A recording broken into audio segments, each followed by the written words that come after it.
Up next on Line TV, Georgia Johnson has a story about someone on the golf team, Jacob Shoei with our weather updates for this upcoming weekend, and me, Jordan Bowman, with all your Super Bowl updates. All that and more, Line TV starts now.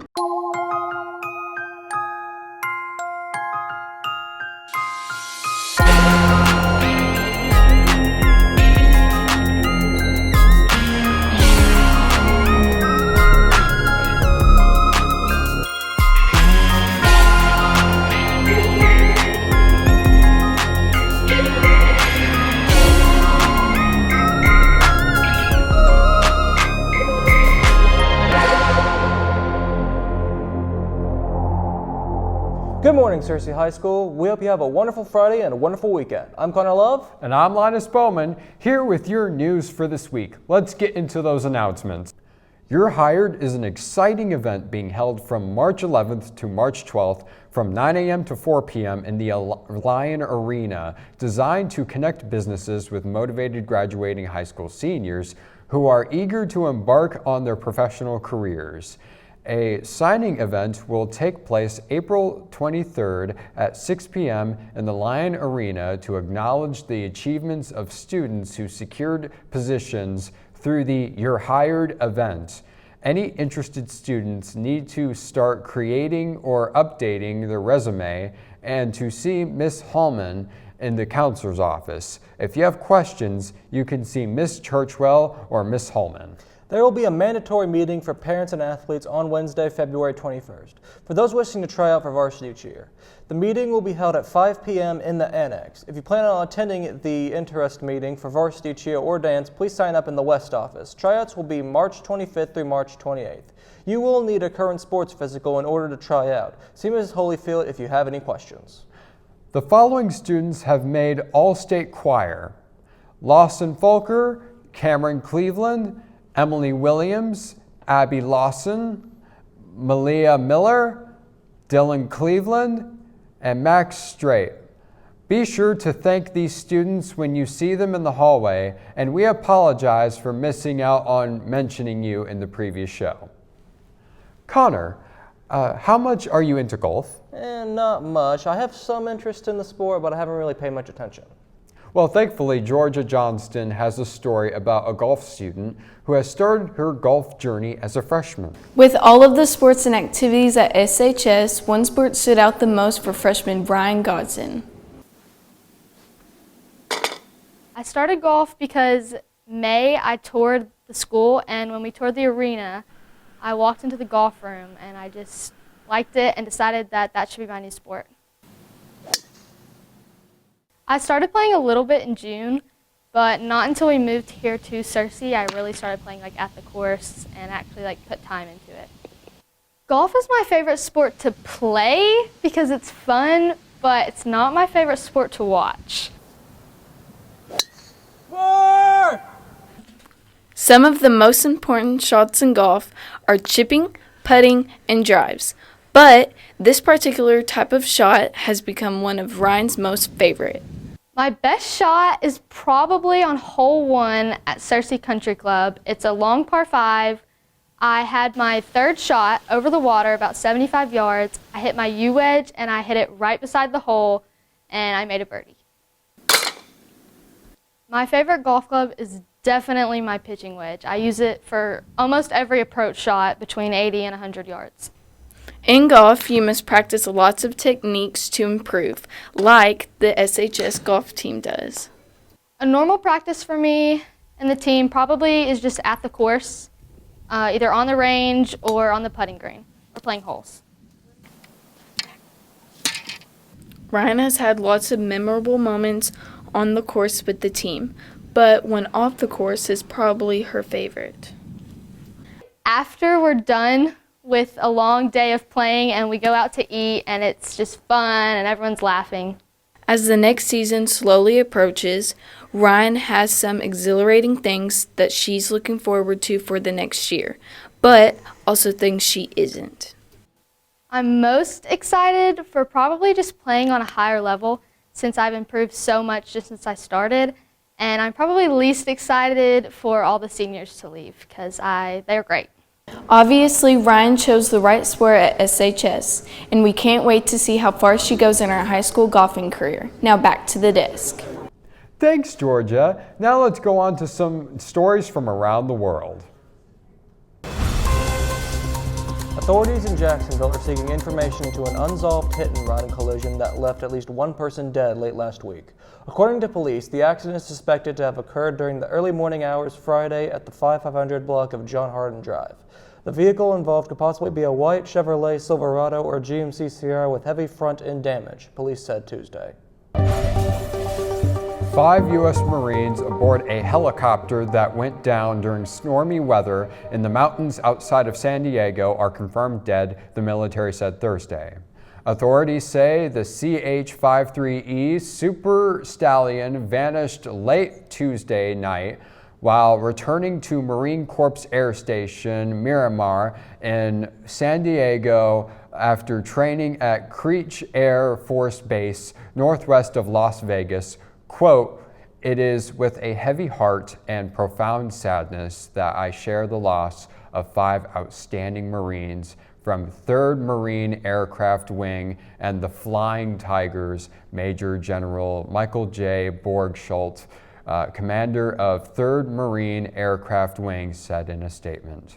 Self-help author and spiritual guru Marianne Williamson on Wednesday announced the end of her long-shot Democratic challenge to President Joe Biden.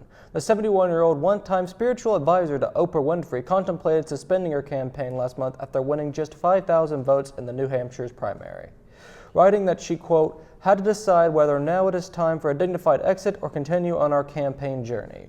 Williamson ultimately opted to continue on for just 2 more primaries, but won just 2% of the vote in South Carolina and about 3% in Nevada.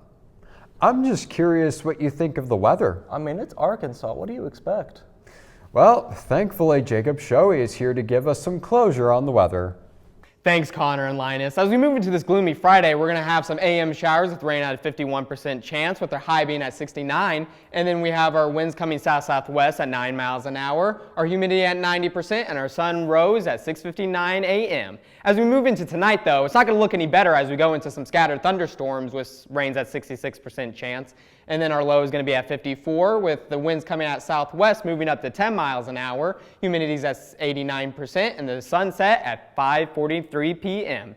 As we move into the almanac, though, our average temperatures have been at 52 with a high and then a low at 31. The monthly average precipitation still at 3.90, and then our month to date is 2.14 inches. Now we move on to that 5cast to see if the weather's going to get any better for the week, and it won't. On Saturday, we're going to have some showers at 61 at the high, 43 at a low, and a 42% chance of rain. Sunday, we're going to keep with the showers at a 53, 37 as your low, and an 87% chance of rain. Monday, still the same with the showers, high of 48, low of 28, with a 48% chance of rain. And then we move into the partly cloudy skies on Tuesday at a 55 at your high, 33 at your low, and an 8% chance of rain. And on Wednesday, we'll continue with the partly cloudy skies, high at 59, low at 34, and a 6% chance of rain.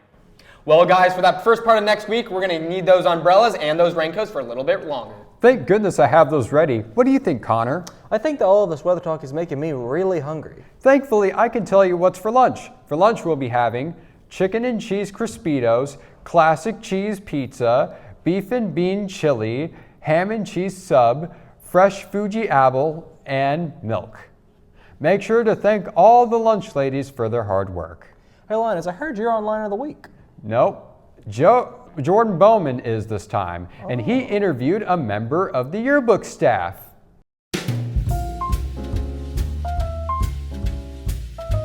Happy Friday, Cersei, and welcome back to Line of the Week, where we talk to talented and skilled students here at SHS. Our guest today is Cynthia Torres. So Cynthia, what made you want to join the yearbook? Initially, I wanted to join yearbook because I was really interested in photography, so I just wanted to be able to improve my photography skills. Okay, and then what is your role in yearbook and how does it affect it? I am co-editor this year, and it's just like we have to make sure everything's right, so if we're off, then kind of everything else is off. Okay, and then what is your favorite part of the yearbook? My favorite part of yearbook is probably being able to capture memories for the student body and just being able to take pictures. And then what are some challenges that you face in yearbook? Probably the biggest challenge I would say is being able to get people to actually respond to us and getting coverage. And to add on to that question, how do you guys try and avoid not getting coverage on people? Well, we always try to get like different people covered just so it's not like, the yearbook being like all one person. And we have like a coverage list and we cross people off once they've been in there once or twice. And then what makes you look forward to releasing this year's yearbook? Probably just being able to show all the memories we captured for the school and showing everybody the work that we put into the book. Thanks, Cynthia. I hope everyone has a great weekend and a great year. Now back to the news desk.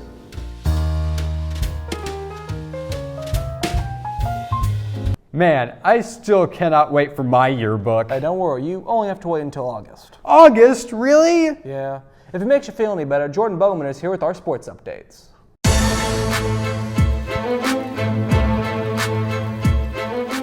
Happy Friday, Searcy High. We've got quite a bit of sports updates to go over, so let's get right into it. In local sports, the Searcy Lions basketball team had a game on Tuesday where they would face off against the West Memphis Blue Devils.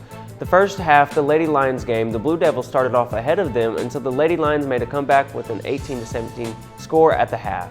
The next half, the Blue Devils were ahead of them for a while until the Lady Lions managed to make an amazing comeback, which led to them with a win 47-42. The girls are in second place in their division with a 7-2 conference record and a 19-5 overall record. The boys game started rough in the first half with the Blue Devils being ahead of them with a 28-17 at the half, and the next half was also quite rough where the Lions would go on to lose 42-55. The boys are fifth in their division with a 4-5 division record and an 11-13 overall record. Be sure to go on and cheer both our girls and boys tonight at home in the jungle. In our previous episode, we made a mistake. Our corrections is the girls wrestling teams were the ones who won dual state, but the boys actually got 6th. The Searcy Unified Bowling Team won against BB for state championship title with 259 pins for Searcy and 117 for BB.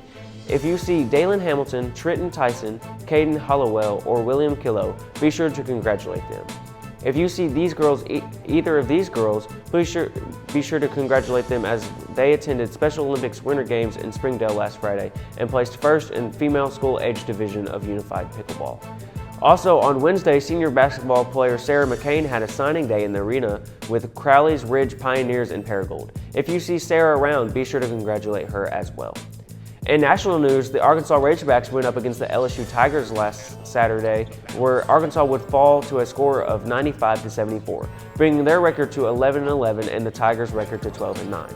In the game, Arkansas guard Tremont Mark had 6 rebounds, 0 assists, and 20 points, while LSU center Will Baker had 2 rebounds, 1 assist, and 25 points. On Tuesday in North Carolina, the number 3 ranked Tar Heels took on the Clemson Tigers at home, losing a tight game 80-76, making the Tar Heels 18-5 and the Tigers 15-7. In the NBA, the Houston Rockets played against the Indiana Pacers Tuesday night, where the Pacers would win a close one at home, 132-129, bringing the Pacers record to 29-23 and the Rockets to 23-27.